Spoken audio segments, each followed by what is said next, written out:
আসসালামু আলাইকুম। তুরস্কের ইস্তাম্বুল থেকে আপনাদের সাথে আছি আমি সরওয়ার আলম। মার্কিন প্রেসিডেন্ট ডোনাল্ড ট্রাম্প এবং ইসরায়েলের প্রধানমন্ত্রী নেতানিয়াহু যখন মার্কিন যুক্তরাষ্ট্রে বৈঠক করছেন, তাদের সেই বৈঠকে এই মধ্যপ্রাচ্য নিয়ে বিভিন্ন জিনিস আলোচনা করেছেন। এমনকি ইরানের বিরুদ্ধে লড়াইটা কন্টিনিউ করার জন্য মার্কিন প্রেসিডেন্টকে ইসরায়েলের প্রধানমন্ত্রী ব্যাপকভাবে চাপ দিচ্ছেন। ডোনাল্ড ট্রাম্প সেটা স্বীকার করেছেন যে হ্যাঁ, ইসরায়েলের প্রধানমন্ত্রী আমাকে চাপ দিচ্ছে যে ইরানের জন্য আমি আক্রমণটা কন্টিনিউ করি। ঠিক সেই মুহূর্তে এই পরিস্থিতিতে আহ, ইরান হঠাৎ করেই আকস্মিকভাবে অপ্রত্যাশিতভাবে আক্রমণ করেছে মার্কিন সেন্টকমের বিভিন্ন স্থাপনায়।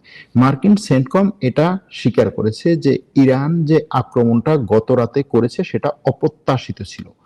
হঠাৎ করে আকস্মিকভাবে অপ্রত্যাশিতভাবে ইরান মার্কিন সেন্টকমে আক্রমণ করেছে। সেন্টকমের কথা হচ্ছে আমরা সেই আক্রমণ প্রতিহত করেছি, কিন্তু ছবিতে ভিডিওতে যেটা দেখা গেছে যে জর্ডানের ঘাটিতে, জর্ডানের বিমান ঘাটিতে আক্রমণের পরে আগুন লেগেছে। এখন ইরান এই আক্রমণটা কখন করেছে? সকালের দিকে করেছে, কিন্তু তার আগে রাত্রিবেলা সৌদি আরব এবং আমেরিকা ইরাকে আক্রমণ করেছে। এটা ইরাক বলেছে, সৌদি আরব স্বীকার করেছে, আমেরিকা স্বীকার করেছে। এই প্রথম সৌদি আরব এবং আমেরিকা একত্রে সৌদি আরবের বাইরে ইয়েমেন ছাড়া অন্য কোনো দেশে আক্রমণ করলো। এই আক্রমণটা কেন গুরুত্বপূর্ণ? কারণ হচ্ছে এই পুরো যুদ্ধ চলাকালীন সময়ে সৌদি আরব ইয়েমেনের বাইরে আর কোথাও আক্রমণ করেনি। তার নিজের সেনাবাহিনী, নিজের যুদ্ধ বিমান, নিজের পাইলটকে ব্যবহার করে। ইরানের উপরে সরাসরি আক্রমণে সৌদি আরব যায় নাই। ইরান সৌদি আরবের উপরে সরাসরি আক্রমণ করেছিল, মানে সৌদি আরবের আমেরিকান ঘাঁটিতে ইরানের কথা অনুযায়ী। কিন্তু সৌদি আরবের কথা হচ্ছে যে আমার ভূখণ্ডে আক্রমণ করেছো, তারপরে আমি তোমাকে আক্রমণ করলাম না। গত পরশুদিন সৌদি পররাষ্ট্রমন্ত্রী বিস্তারিত একটা বক্তব্য দিয়েছেন। তার বক্তব্যে তিনি বলেছেন যে ইরান এই অঞ্চলে মুসলিম বিশ্বের নেতা বলে, মুসলিম বিশ্বের রক্ষক বলে, ইসরায়েলের বিরুদ্ধে একমাত্র রক্ষাকারী বলে, ফিলিস্তিনিদের প্রধান এবং শুধুমাত্র নিরঙ্কুশ সমর্থনকারী বলে, জায়নবাদীদের বিরুদ্ধে, আমেরিকার বিরুদ্ধে লড়াইকারী একমাত্র রাষ্ট্র বলে। কিন্তু সেই ইরান মুসলিম বিশ্বের 5টা দেশে আক্রমণ করেছে। এটা ছিল সৌদি আরবের পররাষ্ট্রমন্ত্রীর কথা। এবং তিনি বলেছেন যে ইরান যেই সমস্ত মুসলিম দেশে আক্রমণ করে সেই সমস্ত মুসলিম দেশ ইরানের উপরে কোনো আক্রমণই করে নাই। ইরানের উপরে ইসরায়েল আক্রমণ করার পরেও ইরান ইসরায়েলের উপরে আক্রমণ করছে না তার কথা, বরং সে মুসলিম দেশগুলোকে টার্গেট করছে। এটা কেমন মুসলিম রাষ্ট্র, কেমন মুসলিম নেতৃত্বের কথা তারা বলে? এটা সৌদি পররাষ্ট্রমন্ত্রীর কথা। এরপরে সৌদি পররাষ্ট্রমন্ত্রীর এই বক্তব্যের 2 দিন পরে সৌদি আরব সরাসরি টার্গেট করলো ইরাককে। ইরাকে কাকে টার্গেট করেছে? ইরাকে হাসদি সাব্বি নামে একটা অর্গানাইজেশন আছে, আপনারা জানেন হাসদি সাব্বি নিজেকে পপুলার মোবিলাইজেশন ফোর্স, যেটা এই ইরাকের সরকারকে সাপোর্ট দেওয়ার জন্য একটা প্যারামিলিটারি ফোর্স, যারা সরকারের কোনো সামরিক বাহিনীর অংশ না, বরং বেসরকারিভাবে নিজেদের মতো অস্ত্র হাতে নিয়ে বিভিন্ন এলাকায় লড়াই করত। তারা ইরাকের সরকারকে সাপোর্ট দেওয়ার জন্য সরকারের সাথে একীভূত হয়ে একটা সময় ওই যে মসুলে যখন আইএসআইএস ব্যাপক পরিমাণে জায়গা দখল করে এবং সেটার বিরুদ্ধে ইরাকের সরকার, আমেরিকা যখন আইএসআইএস বিরোধী আক্রমণ করে, তখন এই ইরাকের সরকারকে সাপোর্ট দেওয়ার জন্য ইরানের পক্ষ থেকে সমর্থন প্রাপ্ত, ইরানের পক্ষ থেকে ট্রেনিং প্রাপ্ত, ইরানের পক্ষ থেকে অস্ত্রপ্রাপ্ত এই পপুলার মোবিলাইজেশন ফোর্স বা হাসদি সাব্বি ইরাকের সরকারের সাথে একীভূত হয় এবং একত্রে তারা লড়াই করে। একীভূত হয় বলতে ইরাকের সরকারের সমর্থন নিয়ে লড়াই করে। তারপরে ইরাকের কথা ছিল যে ঠিক আছে, এই ইরান তুমি তোমার হাসদি সাব্বিকে আমার কাছ থেকে নিয়ে যাও, আমাদের হচ্ছে আইএসআইএস বিরোধী লড়াই শেষ হয়ে গেছে। কিন্তু পরবর্তীতে হাসদি সাব্বি বলছে না, আমরা এখান থেকে আর যাব না, এবং তারা সেখানে ভালো একটা ঘাঁটি গেড়ে বসে। শেষ পর্যন্ত তারা ইরাকের ইরানপন্থী সরকারের সমর্থন নিয়ে সেখানে থাকে। এখন সৌদি আরবের কথা হচ্ছে, গত পরশুদিন এই হাসদি সাব্বিদের পক্ষ থেকে ইরাকের মধ্য থেকে সৌদি আরবের উপরে ড্রোন টার্গেট এবং মিসাইল টার্গেট করা হয়েছে, ড্রোন এবং মিসাইল নিক্ষেপ করা হয়েছে সৌদি আরবের দিকে। সৌদি আরবের কথা হচ্ছে, ইরাক থেকে ইরানপন্থী এই হাসদি সাব্বি এবং ইয়েমেন থেকে ইরানপন্থী হুথিরা দুই দিক থেকে সৌদি আরবের উপরে ড্রোন এবং মিসাইল আক্রমণ করেছে। যেহেতু ইরানের উপরে সরাসরি আক্রমণে যাচ্ছে না, তাহলে সৌদি আরব এই দুই পক্ষের উপরেই আক্রমণ করবে। এবং সৌদি আরবের কথা আমেরিকার সাথে যে, এই আমেরিকা, তুমি তো আমাকে ইয়েমেনে আন্তর্জাতিক সন্ত্রাস বিরোধী আক্রমণের সহযোগিতা করছো এবং সেই 2015 সাল থেকে এই সহযোগিতা করেই আসছো, সুতরাং আমাকে এই সহযোগিতার মধ্যে এখন আমি যে দুই দিক থেকে আক্রান্ত হচ্ছি, এই দুই দিকের আক্রমণ থেকে আমাকে রক্ষা করো, আসো আমার সাথে একত্রে এদেরকে টার্গেট করি। ইরাকে এই টার্গেটটি করেছে হাসদি সাব্বির উপরে। ইরাকে আবার হাসদি সাব্বির অনেকগুলো ছোট ছোট ভাগ আছে, অথবা যদি বলি এভাবে যে ইরানপন্থী ইরাকে অনেকগুলো গ্রুপ আছে। তাদের মধ্যে একটা হচ্ছে কাতাইব হিজবুল্লাহ, আর একটা হচ্ছে কাতাইব সাইয়েদ আল সুহাদা। এই দুটো গ্রুপের উপরে আক্রমণ করেছে মূলত সৌদি আরব এবং আমেরিকা। এখন এই আক্রমণের পর ইরান কি বক্তব্য দেয়, ইরান কি বলে, এটা একটা বড় প্রশ্ন। আবার ইরাক কি ধরনের পাল্টা জবাব দেয়, এটা একটা বড় প্রশ্ন। ইরাক কি পাল্টা জবাব দিবে? ইরাক কি সৌদি আরবের বিরুদ্ধে আক্রমণ করবে? যেহেতু সৌদি আরব এখানে একা আসে নাই, সৌদি আরব সাথে আমেরিকাকে নিয়ে আসছে, সে কারণে খুব সম্ভবত ইরাক সৌদি আরবের বিরুদ্ধে কোনো বড় ধরনের অ্যাকশনে বা বড় ধরনের টার্গেটে যাবে বলে মনে হয় না। এখন এটা এই অঞ্চলে এই যে উত্তেজনা যেটা বাড়তেছে, এটাকে আরো বাড়াবে কিনা দেখুন। ইরান এখানে এই যুদ্ধটাকে শুরুতে চায় নাই, যে না ভাই আমি যুদ্ধে যাব না, কিন্তু যে পর্যায়ে নিয়ে আসা হয়েছে তাতে ইরানের যুদ্ধ করা ছাড়া আর কোনো উপায় নাই। ইরান শেষ পর্যন্ত যে আমার যেহেতু যুদ্ধ করা ছাড়া উপায় নাই, তাহলে আমি একেবারে পুরো সবকিছু দিয়েই যুদ্ধ করবো, এবং সে সবকিছু দিয়েই যুদ্ধ করছে। এই জায়গায় গত কয়েকদিন আগে ওই যে ইয়েমেনের হুথিরা যখন সৌদি আরবের উপরে টার্গেট করা শুরু করলো, তখন সৌদি আরব এই মধ্যপ্রাচ্যের আরব দেশগুলোকে, সে যেহেতু বড় ভাই ছোট ভাইদেরকে নিয়ে বসছে যে এখন কি করা যায়, ছোট ভাইদের মধ্যে সৌদি আরবকে হুথিদের বিরুদ্ধে সমর্থন করার মতো বা সাপোর্ট দেওয়ার মতো একটা মাত্রই দেশ আছে, সেটা হচ্ছে সংযুক্ত আরব আমিরাত। তখন সৌদি আরব সংযুক্ত আরব আমিরাতকে বললো, দেখো তোমার সাথে আমার যে ঝামেলাগুলো হয়েছে, তুমি মাঝখানে ওপেক থেকে বেরিয়ে গেছো, আমি তোমার সমর্থিত সাউদার্ন ট্রানজিশনাল কাউন্সিল যেটা ইয়েমেনে ছিল, তাদের উপরে ব্যাপকভাবে কি বলে হামলা চালিয়েছি, তারা আবার হচ্ছে আমার উপরে আক্রমণ চালিয়েছে, ওখানে আমার সমর্থিত গ্রুপের উপর আক্রমণ চালিয়ে তাদেরকে দূরে সরিয়ে দিয়েছে। এ নিয়ে তোমার মধ্যে আমার মধ্যে যে একটা ঝামেলা ছিল, আসো আমরা ঝামেলাটা মিটিয়ে ফেলি এবং এখন আমরা একত্রে হুথিদের বিরুদ্ধে লড়াই চালাই। সংযুক্ত আরব আমিরাত অনেক চৌকস বুদ্ধিমান একটা রাষ্ট্র, বলছে ঠিক আছে আসো একত্রে আমরা হামলা চালাই, বা একত্রে হচ্ছে আমরা একত্র হই। তারা একত্রে যৌথ বিবৃতি দিয়েছে হুথিদের বিরুদ্ধে গত কয়েকদিন আগে, আপনারা জানেন সেটা। তখন যে জিনিসটা সামনে এসেছিল যে ইরানের ভয়ে আমেরিকা, ইরানের ভয়ে সৌদি আরব এবং সংযুক্ত আরব আমিরাত একত্রিত হয়েছে, এক ঘাটে পানি খাচ্ছে, এরকম একটা পরিস্থিতি তৈরি হয়েছিল।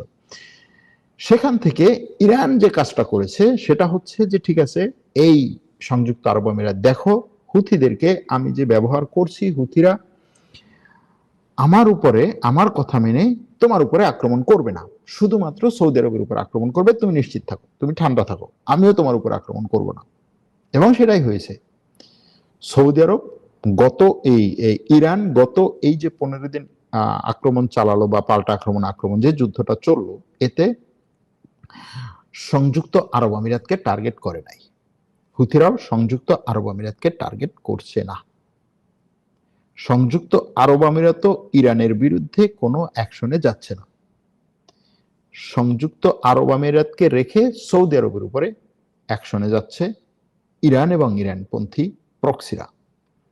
এর মাধ্যমে যেটা হয়েছে যে সংযুক্ত আরব আমিরাত এবং সৌদি আরব ঐক্যবদ্ধভাবে ইরানের প্রক্সিদের বিরুদ্ধে যে লড়াইটা করতে চেয়েছিল, সংযুক্ত আরব আমিরাত আপাতত সেখানে কিছুটা নীরব আছে, যে আমার উপরে তো সরাসরি আক্রমণ হচ্ছে না। এবং ইরান এটাও এখানে হয়তো খেলছে যে ঠিক আছে, এদের মধ্যে যে একটা ঐক্য ভাব ছিল সেটাকে ভাঙন ধরানোর জন্য শুধুমাত্র সৌদি আরবকে টার্গেট করা হবে, এবং সেটাই এখন করা হচ্ছে। এখন এই টার্গেট পাল্টা টার্গেট, আক্রমণ পাল্টা আক্রমণ যখন চলছে, তখন ইসরায়েলের প্রধানমন্ত্রী সফর করছে আমেরিকা। আমেরিকার রাষ্ট্রপতির সাথে তাদের বৈঠক হয়েছে। স্বাভাবিকভাবে যেটা হয়, এর আগে সব বৈঠকেই ইসরায়েল এবং আমেরিকার প্রধানমন্ত্রী আমেরিকাতে বৈঠক করবে এবং তাদের বৈঠকে সব সাংবাদিকরা যাবে, তাদেরকে জিজ্ঞেস করবে, প্রশ্ন করবে। তারা হচ্ছে ওভাল অফিসে বসে, ওই যে ওভাল অফিসে বসে স্বর্ণের চেয়ারে, মানে সোনালী কালারের চেয়ারে বসে যে তারা সারা বিশ্বের মিডিয়ার সামনে যে বক্তব্যগুলো দেয়, মিডিয়া থেকে প্রশ্নগুলো নেয়, প্রশ্নের উত্তর দেয়, এরকম যে একটা পরিস্থিতি, সেটা হয় প্রায় সব সময়, হয় সব সময় হয়ে আসছে। এবং তারাও উচ্ছ্বাস ভরে বিশ্বে কোথায় কোন ধরনের মানে হামলা মামলা, কার বিরুদ্ধে কি অ্যাকশন নিবে, এগুলো নিয়ে আলোচনা করে। বলে যে হ্যাঁ, আমার বন্ধু ট্রাম্প এটা করেছে, আমার এই কথাটা মেনেছে, আমাকে এইভাবে সহযোগিতা করবে, আমরা একত্রে এইভাবে কাজ করব, মিডল ইস্টের অমুককে শেষ করে দেবো, সমুককে শেষ করে দেবো, এই ধরনের বক্তব্যগুলো তারা দেয়। আবার ট্রাম্পও বা আমেরিকার যে প্রেসিডেন্ট তখন থাকে, সেও আবার বলে ইসরায়েলের পক্ষে যে ইসরায়েল আমাদের সবচেয়ে ঘনিষ্ঠ বন্ধু, ইসরায়েলের জন্য আমরা সবকিছু করব, ইসরায়েল মধ্যপ্রাচ্যের আমাদের একমাত্র মিত্র রাষ্ট্র এবং তার নিরাপত্তাই আমাদের নিরাপত্তা, তার নিরাপত্তার জন্য আমেরিকা সবকিছু করবে, এই ধরনের বক্তব্যগুলো দেয়। কিন্তু গতকালকে ট্রাম্প এবং নেতানিয়াহুর মধ্যে যে বৈঠক হয়েছে, সেই বৈঠকের পরে তারা বলছে আমরা কোনো প্রেস ব্রিফিং করব না, সাংবাদিকদের সামনে কোনো বক্তব্য দেব না, সাংবাদিকদের কাছ থেকে কোনো প্রশ্ন নেব না, এবং সেটাই করা হয়েছে, তারা নেয় নাই।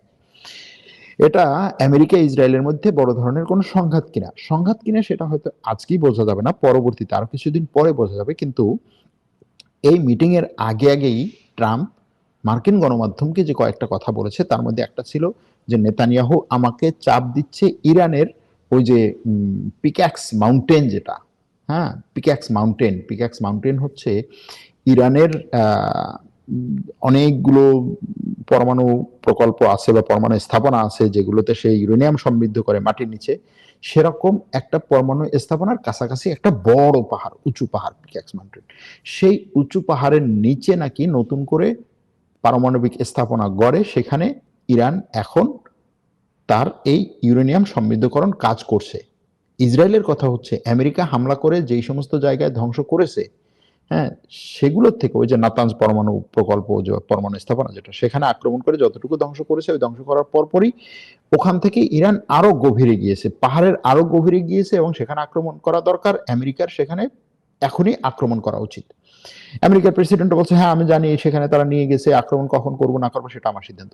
এই বিষয় নিয়ে আমেরিকার প্রেসিডেন্ট গতকালকের এই ইসরায়েলের প্রধানমন্ত্রীর সাথে বৈঠকের আগে বলছে যে ইসরায়েল প্রধানমন্ত্রী আমাকে চাপ দিচ্ছে যে আমি যেন ওখানে আক্রমণ করি, আর ওখানে আক্রমণ করলে ইরানের সাথে যুদ্ধটা যেন আরো অনেক দিন লেগে থাকে। ইসরায়েলের প্রধানমন্ত্রী সেটাই বলছে এবং সেটাই করছে। সে এটার জন্যই আমাকে আবার চাপ দিতে আসছে। আমি কি তার চাপে মাথা নত করবো নাকি? আমি জানি, আমি সিদ্ধান্ত নেবো যে কোথায় আক্রমণ করতে হবে, কোথায় আক্রমণ করতে না হবে না। ইসরায়েলের প্রধানমন্ত্রীর কাছ থেকে আমি এগুলোর কথা শুনবো নাকি? এতদিন পর্যন্ত কেন শুনে এসেছিলেন? এটা একটা প্রশ্ন, যে এতদিন পর্যন্ত কেন শুনে এসেছিলেন? ইরানের উপরে যে আক্রমণটা শুরু হলো, সেই শুরুটাই তো আপনারা করেছিলেন ইসরায়েলের প্রধানমন্ত্রীর কথায়। আপনারা নিজেরা স্বীকার করেছেন, ট্রাম্প নিজে স্বীকার করেছে, তার যুদ্ধমন্ত্রী স্বীকার করেছে, তার পররাষ্ট্রমন্ত্রী স্বীকার করেছে, সবাই বলছে যে ইসরায়েলের কথায় আমরা ইরানে আক্রমণ করেছি। এখন আমরা ইসরায়েল আমাদেরকে বলেছিল 3 দিনই সবকিছু শেষ হয়ে যাবে, শেষ হয়নি। এরপরে হচ্ছে তারা 40 দিন পরে যুদ্ধটা বন্ধ করেছে, তারপরে হচ্ছে যুদ্ধবিরতি খেলেছে প্রায় কয়েক মাস, তারপরে হচ্ছে নতুন করে আবার ইসরায়েলের কথা সে আক্রমণ করেছে। এখন বলছে যে ইসরায়েল প্রধানমন্ত্রী আমাকে আক্রমণ করতে চায়, আমি তার কথা আক্রমণ করবো নাকি? এখন দেখা যাক এটা কি হয়, শেষ পর্যন্ত কোন দিকে যায়। কারণ হচ্ছে আমেরিকার বর্তমান রাষ্ট্রপতি ইসরায়েলের চাপে অনেক জায়গায় অনেক কাজ করেছেন, সে সেই চাপ থেকে বেরিয়ে যেতে পারবে কিনা। এর মধ্যে আপনারা জানেন যে ইসরায়েলের সবচেয়ে বড় লবি ট্রাম্পের জন্য যে ছিল, সে হচ্ছে লিন্ডসে গ্রাহাম। সেই লিন্ডসে গ্রাহাম মারা গেছে। মারা যাওয়ার পরে গতকালকে তার কি বলে শেষকৃত্য অনুষ্ঠান হয়েছে, অর্থাৎ গতকালকে তাকে শেষ পর্যন্ত তার যে অন্ত্যেষ্টিক্রিয়া হয় সেটা হয়েছে এবং সেখানে যোগ দেওয়ার জন্যই ইসরায়েলের প্রধানমন্ত্রী আমেরিকায় গিয়েছেন। এখন সেই লিন্ডসে গ্রাহাম ছিল ইসরায়েলের জন্য একেবারে মানে সবকিছু করার।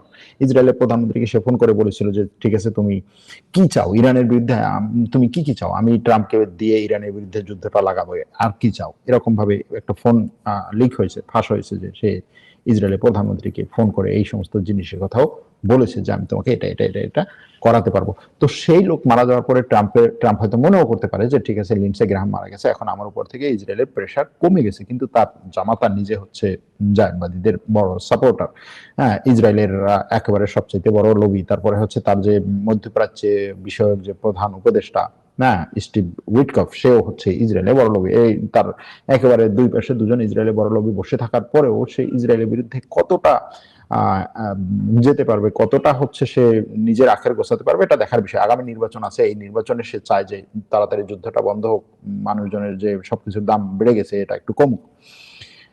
এখন এই মুহূর্তে হয়তো ইরান চাইবে যে না, যুদ্ধটা আরেকটু লেগে থাকুক, আমি তো শেষ হয়ে গেছি, তোরে শেষ করবো, নির্বাচন তো আসবে, এই নির্বাচনে যেমন ট্রাম্প যেমন ভাবে হচ্ছে এই যুদ্ধ কন্টিনিউ করলে চাপে থাকবে, আবার ইসরায়েলও এই যুদ্ধ কন্টিনিউ করলে চাপে থাকবে, এটা ইরান মনে করছে এবং এই চাপটা রেখে এই দুই দেশে সরকারকে চাপে রাখার, ট্রাম্প হয়তো পরিবর্তন হবে না, মিড টার্ম ইলেকশন, তার কিছু কি বলে সংসদ সদস্যের ইলেকশন হবে, এজন্য সে বড় ধরনের চাপে হয়তো থাকবে না, কিন্তু তার এই যে পার্লামেন্টে একক সংখ্যাগরিষ্ঠ সেটা হয়তো তার থাকবে না। আবার ইসরায়েলের যে নির্বাচন সেই নির্বাচনে হয়তো নেতানিয়াহু হেরে যেতে পারে, এরকমটাই পরিকল্পনা এখন ইরানের, যে দুই দেশের নির্বাচনকে সামনে রেখে আক্রমণটাকে আরেকটু ত্বরান্বিত করা বা আরেকটু চাপে রাখা। তবে ইরানের কথা হচ্ছে যত যাই হোক হরমুজ প্রণালী বন্ধ করবো না। এর মধ্যে আরেকটা ঘটনা ঘটেছে, সেটাকে একটু বলে রাখি।